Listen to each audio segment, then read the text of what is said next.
So welcome to Inner Fitness. Our topic today, I think, if I got this right, is grace.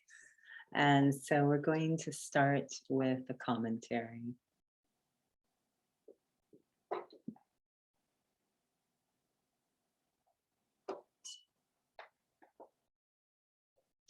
Sitting comfortably.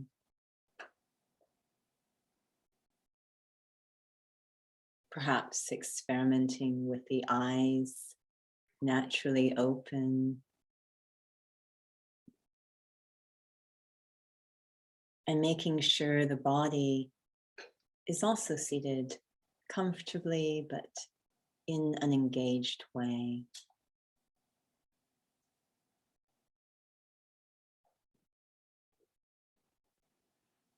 In one thought, I take my attention inwards, that space behind the forehead.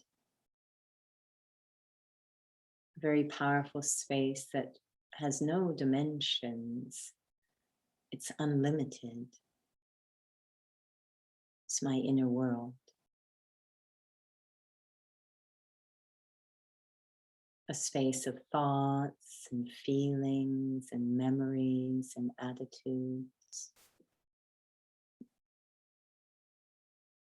This space is the foundation of how I experience the outer world.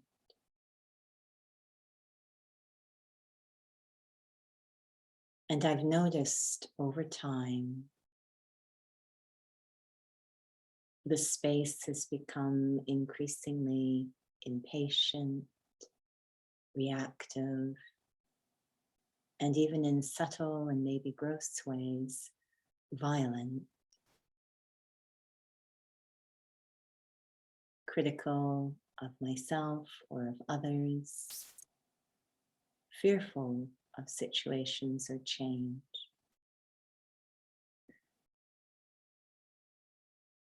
But once upon a time, this was a very royal space, my inner world. We call it our inner kingdom. It is a space that only I can rule, no one else.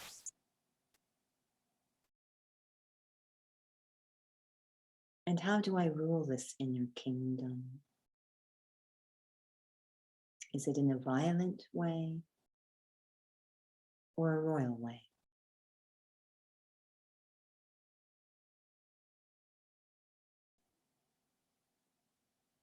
Am I a graceful leader to my inner kingdom?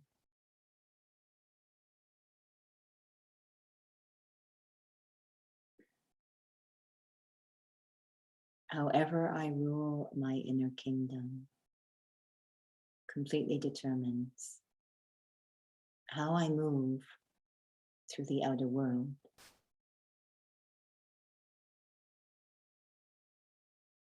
If I rule it in a graceful way, I will be gracious in my actions and interactions.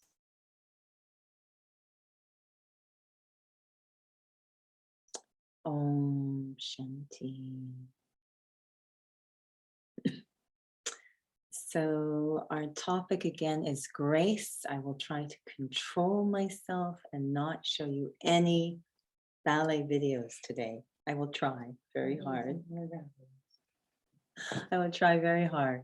There was a video I wanted to show you, but sadly the soul who does them, he never wears a shirt. So I don't feel it's quite appropriate, but very much about what the topic is about. So when we look again just at the physical side of this word, always starting with that physical fitness, if you will, outer fitness before we move into inner fitness.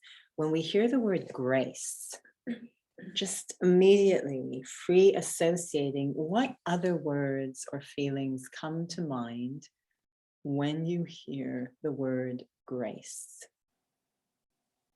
And you can either speak or chat or simply telepathically transmit. And I'll do my best to catch. I think it's better if you speak. Just go ahead. And I'm bad in typing, so, and I don't know some of the, so I'm so excited about this topic because um, the word grace automatically means God to me, but physicality, um, I was reminded by my physical grandmother. She used to be an elementary school teacher, Mhm. and everyone who knows her in the small community, everyone says she aged gracefully. Everyone respects her, and she has so much gentleness, kindness, patience, and so loving. And I think that inner power, as you mentioned, it's in her. And this is pretty interesting because during summertime I go to her house, and my physical grandfather was alive too, and this is a contrast. So I mentioned about inner power. So she married a major general who has such physical power. And I remember that when we eat our dinner, we have to stay straight, you know, everything is upright, and then eat like a military. Right. 10 years old, and there's a big stick. And all of a sudden I slouch, Oh. much physical, but it's so contrast. And I so appreciate my physical grandmother because despite of the contrast, her loving approach, her understanding, acceptance of my physical grandfather is beyond, what you would expect. Oh, and interesting because the name of my grandfather was derived from a Spanish name, which in English means grace. Spanish name is Gracia, Graciano. So it's Interesting. interesting that Wow. the contrast and then the gracefulness of my grandmother and living with my physical grandfather, they have like actually calmness and control and balance. So every time I spend my vacation, I always so in awe how everything seems to be in order, although I'm scared with my grandfather, but still there's still lightness because when I see my grandmother, I see calmness in her. So yeah, so I That's mean, incredible. Yeah. yes. Very nice. Thank you for sharing. I think I experienced all that. I was going to say we should go visit your grandmother, but now I don't need to. I think Yeah, she's like an angel, Yeah. and Mm, just not affected, very content and peaceful. mm. Despite the chaotic, or the violence, maybe sometimes with my physical, but she stay in balance. So she is such a saint to me. Lovely. Very nice to have that example in front of you. Did you want to add anything, Nora? I don't know if you can hear. Yes. Pauline? Yeah. Okay. I don't think I have as a beautiful example as you do. I think I was thinking, yeah, just,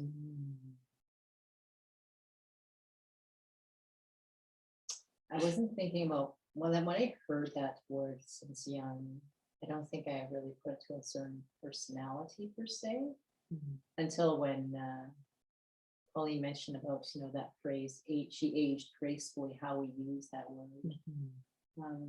But I guess if we're talking about physical, I was thinking about this feeling of something that flows. Something that's just smooth in transition, which I really love, because it always reminds me of some sort of integration.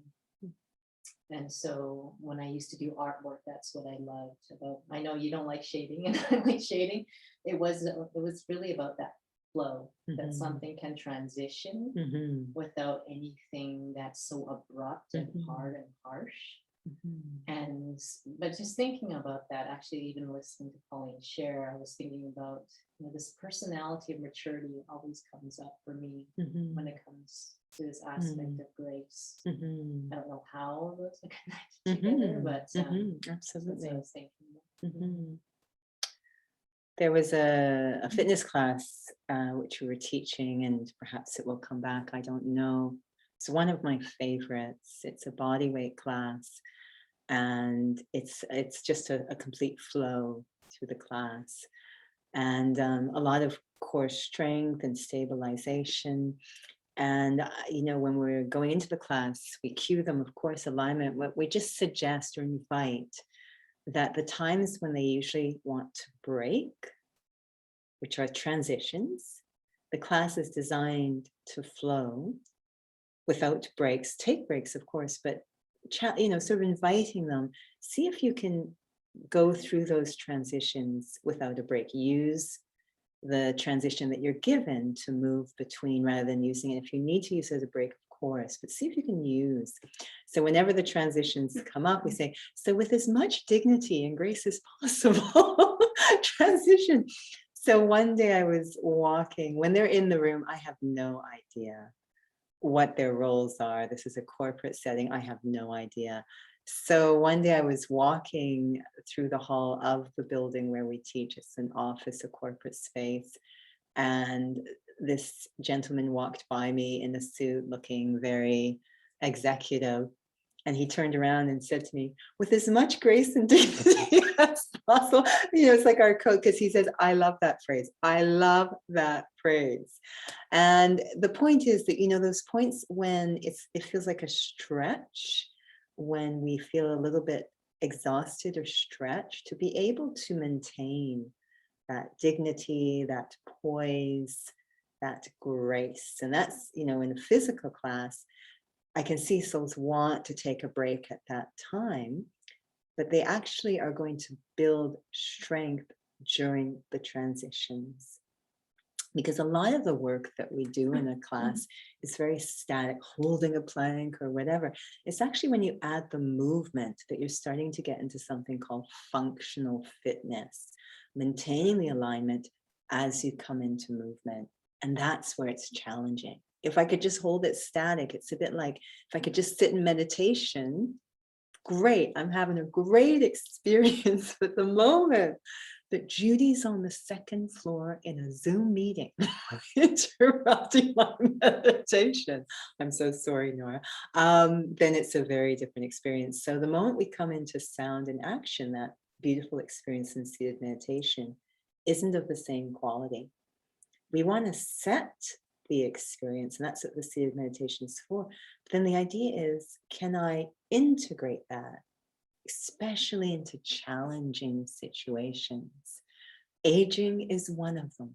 So when we say age gracefully, this is a great challenge for many people to be able to do it with that kind of poise and stage. We say they age gracefully, but to transition gracefully. There was one fitness class that we used to take. It was a high impact, quite ballistic movement choreography. And there was a soul who took the class, very lovely. She was an ex-professional dancer, and she liked the cardio. Although you think dancers get a lot of cardio, and they do, we tended to be anaerobic a lot of the time. Believe it or not, we really have to focus on developing cardio. I didn't develop a lot of cardio till I came into aerobic classes. So she'd like to take the class to develop her aerobic capacity, but she also wanted to maintain that quality of movement.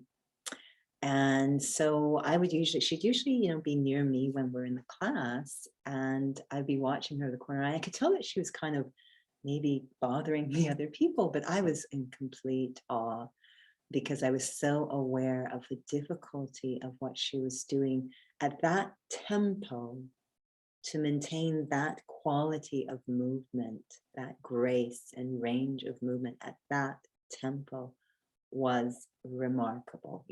Most people are doing knees up about here, and she'd be doing these beautiful kicks non-stop, crazy stuff. And then she'd always have to take a break and then come back in.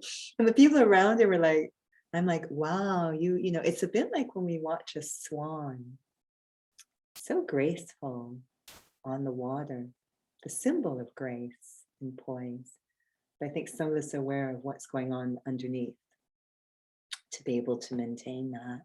The degree of strength, and we could use the word maturity, required to move, especially through challenging situations with that poise, is remarkable and often deceptive to those watching. They just feel they're gifted. They might be, or at least they're interested. And then we try to copy them. And then we try to ourselves. copy them, and then we realize, oh, this isn't, you know, because they make it look so easy. You know, they're not making any effort at all. They're clearly not disturbed by it. You know, it just comes naturally. Maybe it does, but either way, it does require a certain kind of stage and maturity. So I've always quoted my favorite example. As a young person, I was quite intrigued by Grace Kelly, the actress turned royalty. And, you know, I always found her name was quite appropriate. Of course, I don't know what the soul was really like. I can only go by what was presented to us. But it is an interesting and I think thought-provoking story that you've got this soul who is clearly a gifted actress, very, very young. She's already getting Academy Award, very young age. Other top line actors loved working with her. So she's very easy to get along with, very talented, destined for greatness in the acting world. And then drama shifted. And the prince of a municipality asked her to be his wife. And so she became Princess Grace of Monaco. And that shift was so interesting. Because, you know, she had already, and especially perhaps the ego, the identity, had really already gotten quite entangled. I am a movie actress in Hollywood. And where she had married into, they had their own quite desperate issues going on in that municipality at that time relative to France, etc. There's a lot of issues going on. The country was really in a dire situation. So you can see how the residents of that country were a little bit disturbed by this fairy tale Hollywood life, as if she was not really aware or sensitive to what was going on in the country. So she eventually had to make the choice. Am I going to be Princess Grace, or I'm going to be Grace Kelly? What was she destined to be? Now, I believe that she was already Princess Grace while she was still an actress. I feel from the way other actors spoke about her and how much she was adored as an actress, that the character was already there. The same character that would carry over into the role of Princess Grace, that she was already royalty of Hollywood. So she was simply becoming royalty of Monaco.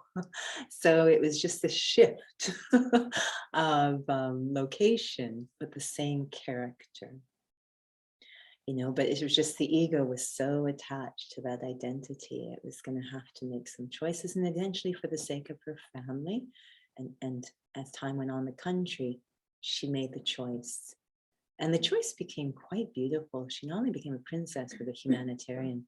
The reason it's fascinating is because she was asked on many occasions, you know, she really had to win the hearts of the country. They were not happy with her. She had to win their hearts. She had to negotiate through some very difficult situations in her marriage, as well as politically. And she was very young.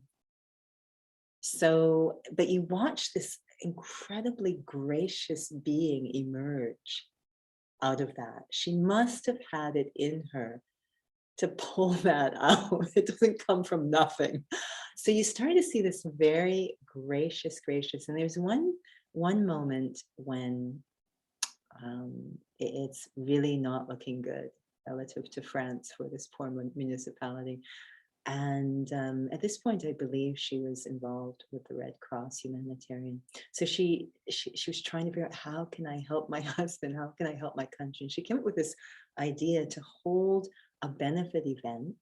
So it's really on neutral ground, but invite all the great leaders. So the USA and yes, France came, and she delivered a remarkable speech that melted everyone's heart, including the leader of France.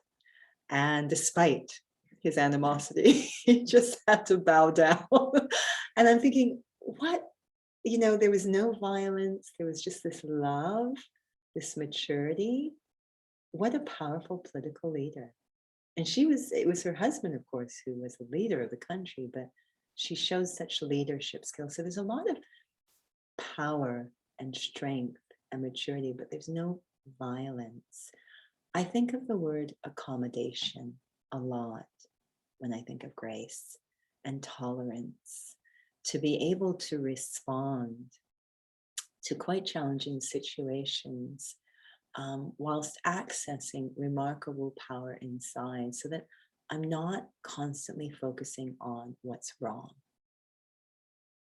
This does not create grace. But because of accessing this power, this attitude, I'm able to kind of plug into solutions. You know, grace means I am responding to situations in an uplifting way. We very often respond or react even to situations that we find challenging, just as if this is a big problem. And so we totally miss out on being able to catch possible solutions. You know, so if we think about situations that we've been in that we found challenging, maybe think about a recent situation I've been in that I found challenging. I can think of many. So a recent situation I've been in that I found a little bit challenging. In other words, it doesn't have to be a huge upheaval inside, but just a little bit of a snag in our brain, right? It just kind of, we felt a little reactivity inside in that situation. It doesn't even have to be big. And then, you know, if there is that inner desire or pull, you know, as Michelle Obama used to like to say, you know, to take that high road, that I really want to move this in a positive direction. What did I have to do internally to override that little reaction? Override what needed to happen internally.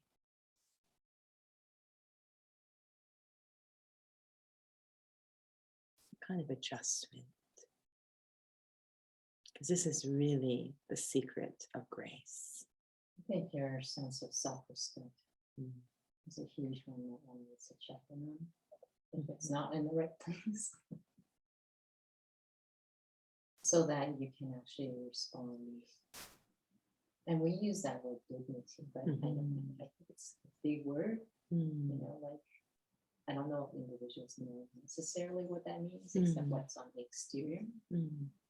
But I do feel like, you know, you're responding from a place of self-love and self-respect. It's not any sort of retaliation, something that's to do with forms.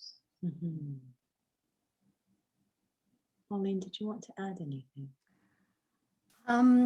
Since I'm experimenting about my relationship with God this week, so probably with regards to grace, so just one attribute of God being loving.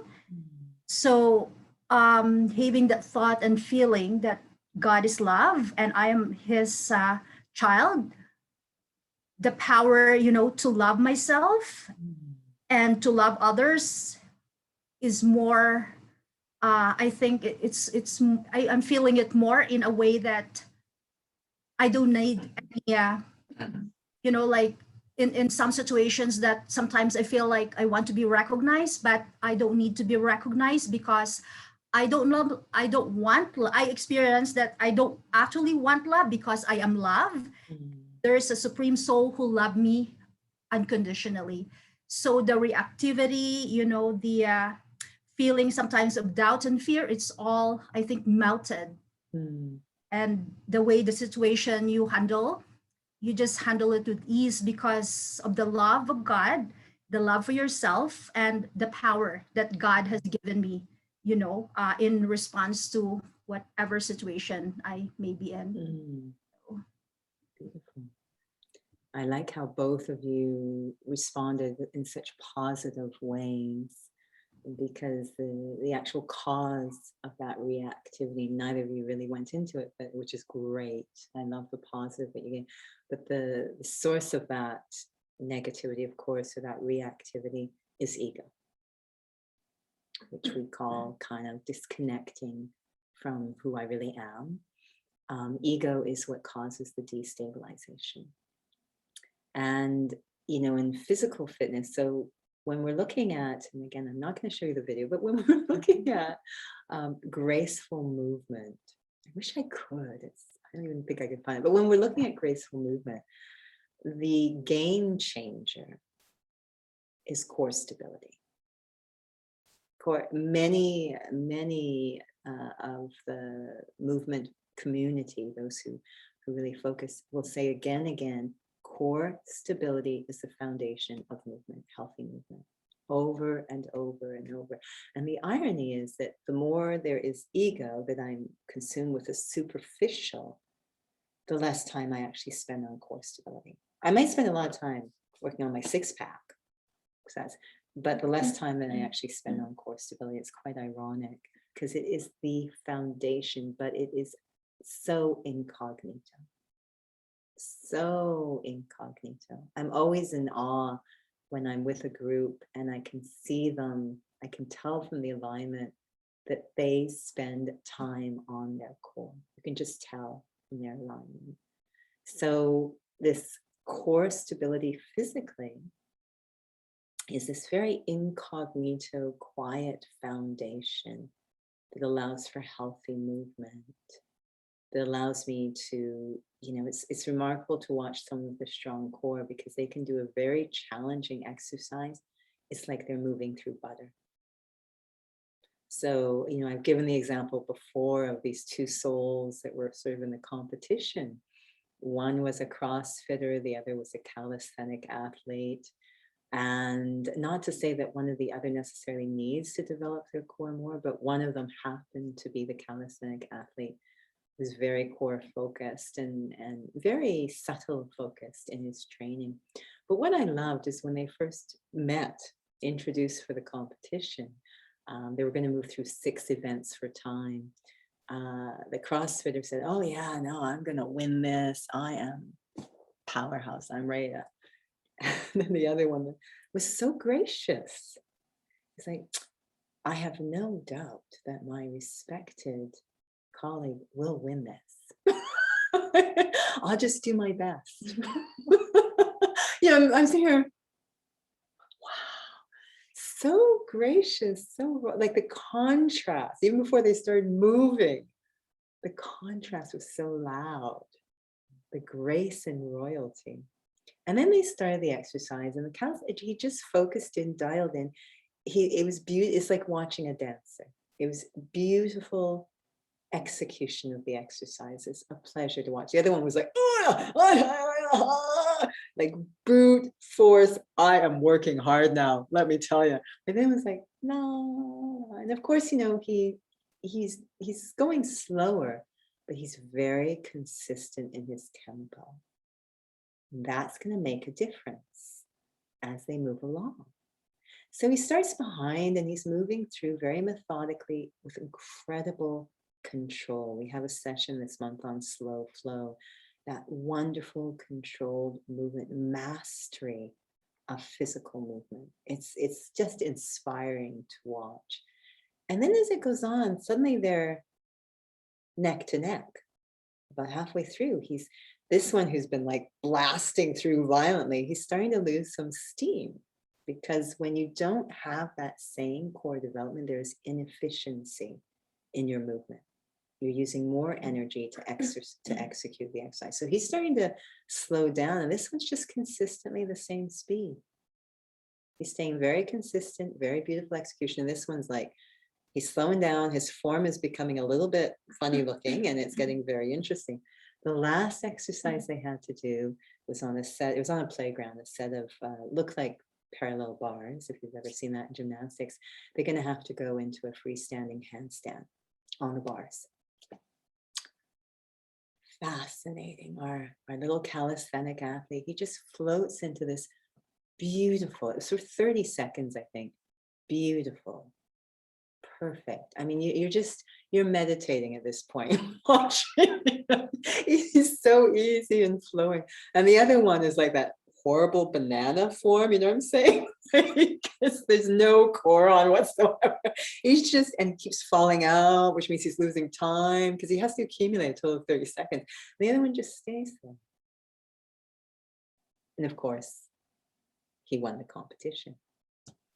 And he was very gracious to the other soul. It's like, wow, you were just such a wonderful person to do this with, and really pushed me and challenged me. I mean, he was so gracious. And, but it was just so fascinating to watch this. So when it comes to physical movement, that core stability creates a mastery over the movement, even in the face of challenges. So the same applies spiritually or inner fitness.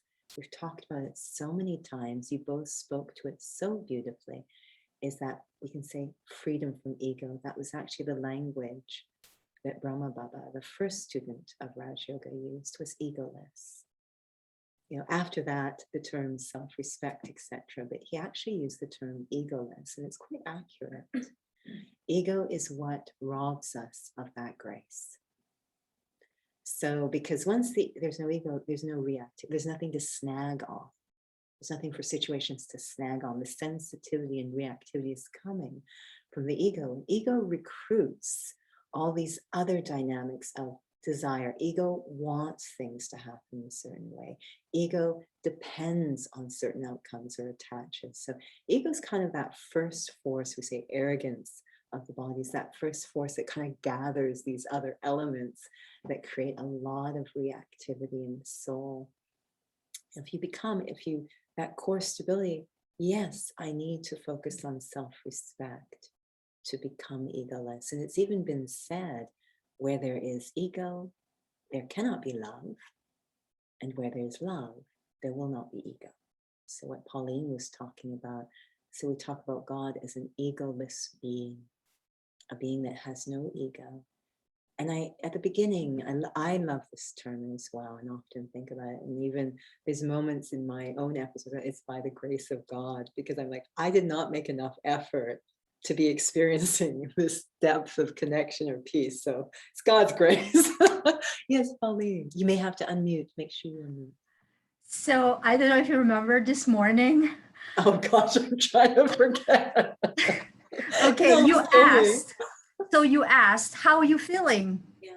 And then for me, it just, I didn't expect that I'm going to say it. And I say powerful. Yeah. Because in me, I know I cannot have the physical strength without God. Right. So the strength that I know I'm talking about my physical, but surrender to God, His grace to have me finish all the exercise in a way that I have to maximize my capacity, Right. what I can do, and I'm not lazy to do it, or Right. like to show off or something, but it's something like I'm powerful because I feel that I can get through this exercise. Right. It's interesting, and maybe we'll change one of our topics to partner training, because this is an extremely important clarification, what you just spoke to. So partner training, we know the benefits of partner training in physical fitness. We focus on partner training, especially in Raj Yoga, that spiritual discipline. And your partner, of course, is the Supreme Soul, because many of us renounce our part in the relationship. God's going to do it all. And it's like, that's actually not how a healthy relationship works. That's not how partner training works in the gym. I don't just lie there. My partner's going to do all the dumbbell curls for me and I'm going to get stronger. That's not how it works. But there is this wonderful sort of synergy that happens in partner training. And so when it comes to, if you will, the grace of God, what we're talking about is we have a capacity, but we've got a lot blocking that capacity, a lot kind of putting a cap on it. And through that relationship with an egoless being, it kind of takes the cap of that capacity is unlocked. Because yes, Pauline was a powerhouse this morning. So the capacity is unlocked. I don't want to jump, but I just jumped. You were crazy, right? So It's just like so much inner power. I recognize that when it's ego, I recognize when it's a show off, but yeah, I'm more aware. this is just, yeah. I don't want to, sometimes I want to stop, but I have so much to offer. Right. So I So that partnership, right, keeps it very pure. It Yes. removes, this is actually God's function, is to remove the elements that are compromising our core. The core is there, it's my core. But there's a lot of dysfunctional stuff compromising it. So that partner training with that being kind of removes the stuff so that my core is free to operate properly. And so the grace of God, this egoless being, you know, who really doesn't matter how many mistakes I make, or it's just, he doesn't keep a record. Think about, you know, when you meet people, is it as if you're meeting them for the first time, or do you have a record, good or bad, of all the past interactions, impressions? Imagine coming with a clean heart, a clean record, every single time. Just, sorry? That's why we're not. God, Nora said. So that's a very powerful attitude. This is grace of God. He's like, I'm not keeping the past record. I'm not holding the past in my vision. It's very, very clean. And that kind of interaction gives us a lot of power. It's very empowering. Yeah, Pauline. sorry, okay. I'm also just trying to learn about this, the sanskars of others, to understand that they've been with different birds. It's not actually them, and they've been into a long journey, just what I'm also, you know, in the present journey. So having to accept them and to understand them, that, you know, they are also working on their, you know, self-transformation. So instead of judging, and I think having the grace to understand and to have a loving approach on how you see people, way you want them to see, or what the way you want them to expect to do, I think is such a blessing. So the understanding and acceptance of in front of you, because I, the soul, I accept myself as being me, and I've got different sanskars from different births. So slowly, gradually trying to understand not only a concept, but feeling and experiencing it. So I think it's a grace from God. So I know that some of that, for those who are listening to this recording, some of that language may not have made sense with sanskars, etc. But the essence of it is quite fascinating, what you brought up, because it ties into a theme that we are looking at this month in terms of our region within the Brahma Kumaris. And it's about love. We use the term love lean, but basically to experience love from an egoless being and how that makes us loving beings. And the way we're talking about this loving is a power. And it is, again, that maturity, that understanding, to be very mature in my interactions, not to go into petty places. It requires no imagination whatsoever. Just like people might execute a movement without any core awareness at all. Right? They just kind of throw, anyone can really do that. But you know, I've always felt, and I actually think the word mature, when I see an athlete on the floor in such a mindful, aware, introverted way, he can be doing a basic exercise with advanced execution. So I consider him a mature athlete. He could be doing a very basic exercise, but you can see the quality is very advanced. So this is a very mature athlete. Yeah. I'm glad you're bringing this up because it's just a question I had, and it's sort of related We to may what be on. Pauline was talking Yeah. about as well. In terms of grace and maturity. Mhm. And one of the things I know we learn in the study is to be able to do what is needed according to the time, according to the Mm. need. Mhm. And it does feel like there is some sort of maturity that's required. And I like the example you're using because he's sort of scaling back to something very basic. And um, maybe, let's say, I'm just extrapolating in a situation where someone's injured. And Mm. it's a graceful thing to do to sort of Mm. scale back. Mhm. And I find that sometimes happens in the study. Mhm. You know, when you're in that space where it's really easy to become soul conscious, it's really easy to go on stage. But there are times when you can't be in that stage. It's not a graceful thing to try to push harder, Yeah. you know, but it kind of looks like just to step back Mm. and sort of go back to some really deep basics, like what Mhm. resonates with you. Mhm. It seems like nothing is happening. Mhm. I guess I'm sure if you could share a bit more about that, because it does feel like it's graceful to be able to, you know, to be able to step back Mhm. and address things that can sometimes sort of be skipped over and Mhm. thinking you're actually getting any better. Yeah. I mean, this will always come down to ego. Ego will not want to do that. Mhm. Ego will always want to go for the show, Mhm. a very skewed concept, an immature, if you will, concept of progressing, Mhm. right? That I can lift a heavier weight, I can do more reps, I can do it more quickly. But the quality of it is really the true sign of progressing. One rep without weight, done beautifully, gracefully, is worth, I was going to say 1,000 kicks, but is worth 1,000 reps that are, there's no benefit other than feeding ego. There's really no benefit. And maybe that's what's going, all that often is happening.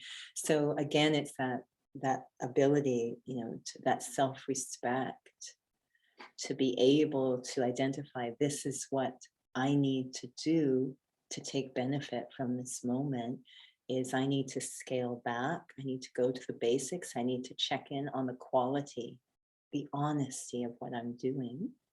And it's so much farther ahead. And often the injury can inspire that to happen. You know, I think we've heard Tanya, who is a student of the Brahma Kumaris in Montreal, share her story, you know, that was so involved with dance,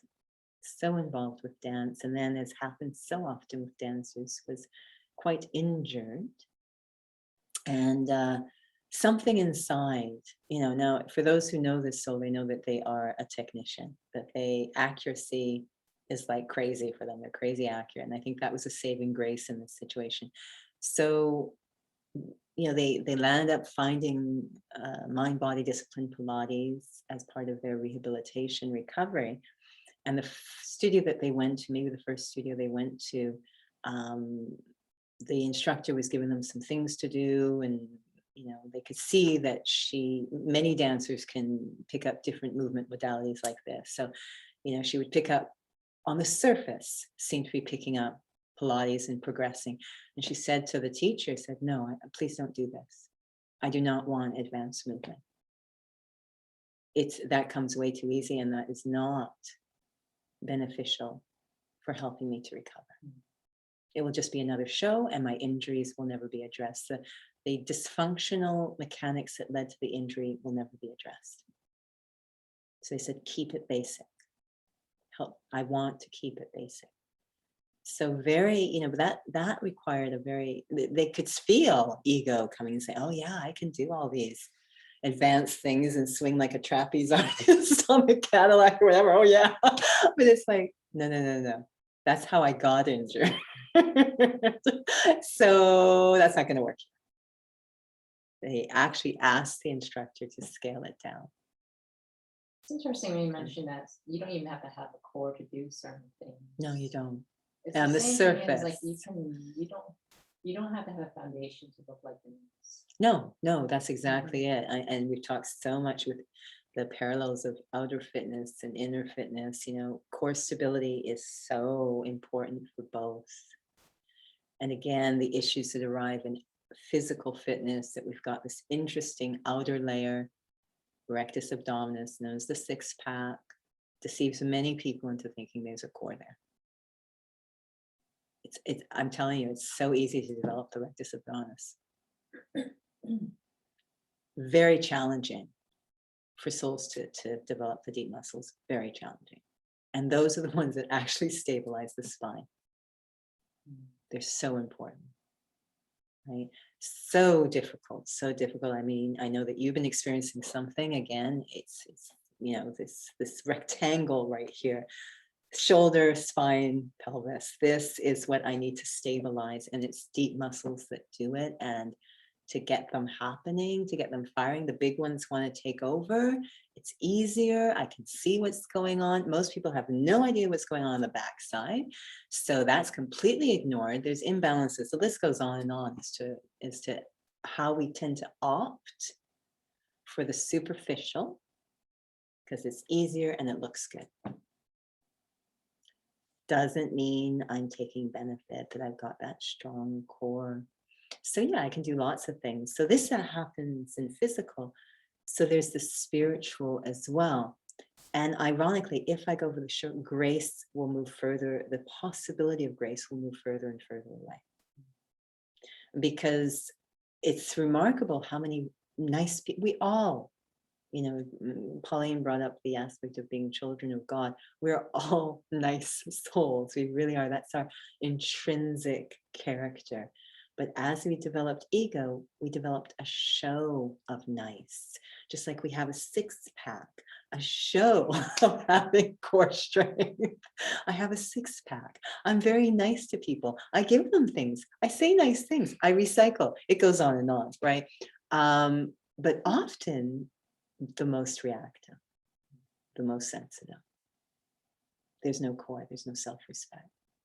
That quiet, subtle, invisible work never happened. I can get such an easy hit. I can get such an easy hit by saying, Pauline, now actually this is actually very honest and true if you know me. I really like that pink that you're wearing. I really like it. Now, for those who know me, I am being honest right now. I really do like pink, but I could go to Pauline and say, you know, that is a beautiful pink outfit you're wearing. I've just manipulated Pauline. Ego. Yeah, into liking me. Easy hit. That's easy, ego. Yeah, easy hit. Really easy hit. So we figure it out, or rather ego figures it out. Ego figures out, you know, I can't remember how many times it was fascinating in ballet class. It's very egoless in the ballet classroom. Because although they wear many layers warming up, they're all going to come off. And the ballet master is going to see everything. And their eyes are like eagle eyes. They can x-ray through our skin and see how the bones are aligned. It's frightening, actually. Nothing goes by them. Right? And you have to wear, I should bring up one of these crazy classes. You have to wear in the exam. It's like you're wearing, if they could get you away wearing nothing, they probably could, but that would not be proper. So they're wearing very, very basic, stripped down. You can't hide anything. Now, when you go to see a ballet concert, they've got the tutus on and the frou-frou and everything, you know, and they can, who knows what's going on underneath that tutu, what kind of alignment. You know, if they wanted to, they could say, oh, I can get my leg way up here. Yeah, I'm off alignment a bit, but man, I know it's going to look good for the audience. Of course, very few do that, right? They just train properly. But there's such a pull to that ego says, I can just do this instead, and I'm going to wow somebody. And it's like, yeah, but at what price? I guess in the study, the more and more you feel the difference between being kind on the exterior and purity that drives it. Yeah. Like I've noticed that with the senior students, Mhm. that there's something that's invisible. Yeah. Mhm. There was a beautiful story. And anyways, to tie in with grace, and then we'll end with the story. I'm looking at the time. But being gracious will be less and less possible when that ego is there. That's the bottom line. And the ego actually acts in a very immature way. And it's not anyone doing bad, it's completely understandable. But if I can develop that core, that sense of self, that spirituality, that self-respect based on eternal principles, that strong core, it's invisible work and very honest work. It's between you and yourself and God, really. It's very honest work. Then that graciousness, and grace is very important. It's healthy spiritual movement. It's very important because it will lead to happiness. That's what we want. When I am subtly manipulative, dishonest, the show, I'm unsettled inside. My conscience knows what I'm doing. But if I'm clean heart, the real deal, happy and less reactivity. So this beautiful story that was shared last night in the class last night, it could go for any of the senior students, but the example given in this one was right here.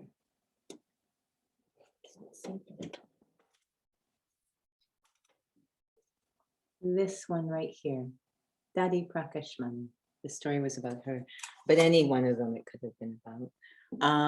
But she, very often as the organization matured and they matured, they started to come more and more in contact on the international stage with spiritual leaders, religious leaders of other organizations. And it was kind of funny, they were sharing the story that the gurus, the saints, they would come with their own chair, their own throne, and and the daddies, as they're called, wherever you make them sit, whatever you want them to do, they were very, very accommodating. They had that maturity.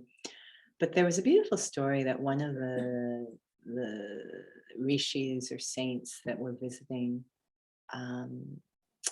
now you have to understand, this is in India, where women are not supposed to be spiritual leaders. That's just the understanding. So they're kind of that attitude that they come up against if they're going into a gathering of spiritual leaders. But this particular sage guru, he was so touched by the experience of purity that he had in Daddyji's presence.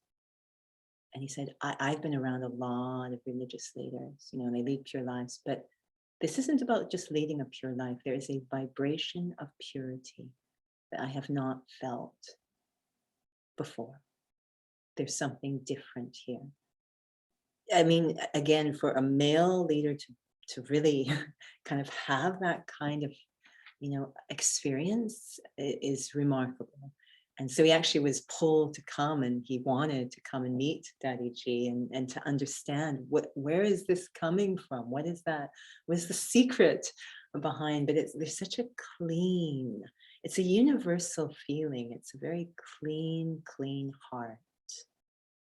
And of course we know that where it originated from was this deep inner incognito spiritual effort of going into who am I really as a spiritual being? What is my relationship with the Supreme Soul? Like this deep inner work was the secret behind creating that level of purity, that vibration. You cannot fake a vibration of anything.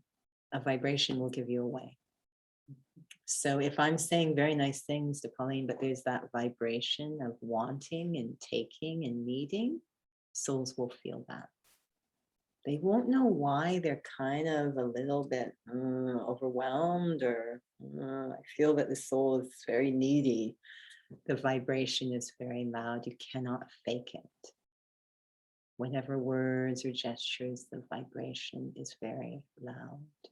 So absolutely, this is a sign of a really strong core, very pure sense of self, to the point where it's actually giving off a vibration, a feeling that others receive and override even the attitudes they might have in their mind, right? It's quite powerful. I remember with my physical mother, she's in a dark brown body, but I always got the feeling that souls didn't see it. It was really weird. I never got the feeling that they actually saw it. You know, I was like, what's going on? And I realized it's her vibration, right? She's not identifying herself, and she's not rejecting an ethnicity, nothing like this. She has a deep sense of herself that is independent of the physical form. It's character based. And she just gives off this vibe. It was really weird. I kept, like she, even me, I even didn't see her that way. It was the day that it hit me, I was well into my teens. You know, I was like, whoa, she's in a colored body. When did that happen? You know, like it was just this vibe that was fascinating.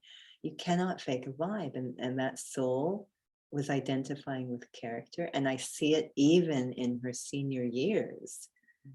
You know, she's clearly making no effort. I mean, there's just not the wherewithal to, but she's still giving off that vibe. I still see it. She's still giving off that vibe, where souls simply do not identify her through the physical, through the exterior. It's the vibration. So I think that maybe was the vibration with your grandmother as well, right? That very gracious vibe. So we're well into OT. I just want to give both of you a chance if you have final thoughts to share. While I quickly, I haven't updated the website. See if I can hunt down.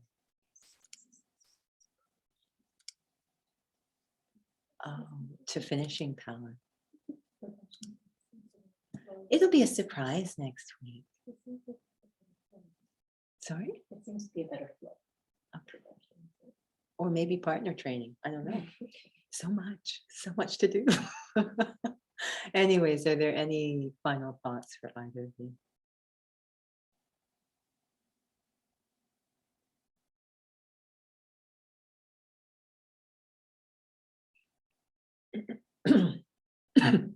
You are content? Perhaps you are in thought. All right. We'll end with a little reflection.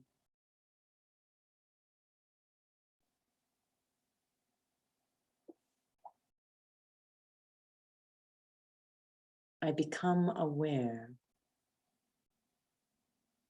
of my inner alignment.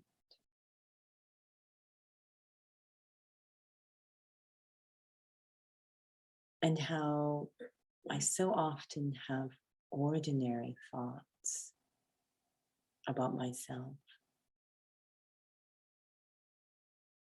Very ordinary. And so I look outwards to try to feel special or valuable. What I have, who I know, what I do. But inside, still feeling ordinary.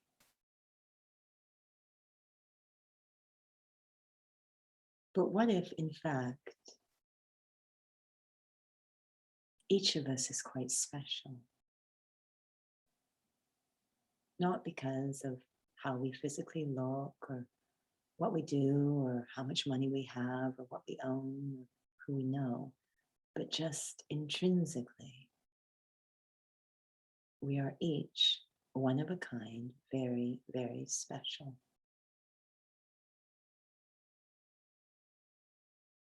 Moving into that awareness,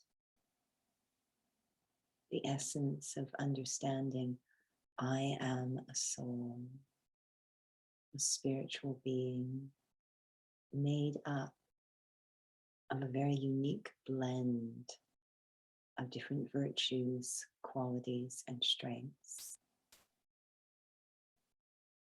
Each of us like a superhero, a spiritual superhero, intrinsically. Begins to move me into a more royal experience of the self. When I have a real sense of the self. I move from ordinary to royal, very elevated.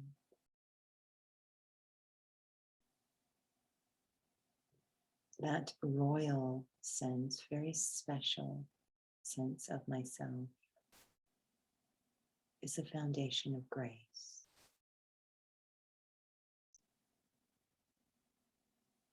It requires developing that core sense of self, which is timeless, eternal, independent of everything temporary, including the body, the very essence of who I am, how God sees me, the soul. Spending quiet time discovering that real sense of self. Om Shanti.